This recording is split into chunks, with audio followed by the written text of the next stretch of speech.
Hey, look, you have a job, right? Well, so should your money. Every dollar of it. Welcome. I'm Casey. I'm going to chat with you today about rule number 2 of 4.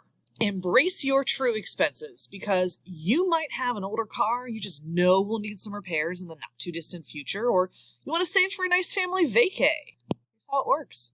Bill yourself. Take a large, less frequent expense like the latest tech gadget for your nephew's birthday and break it into a monthly bill. Plan this ahead of time.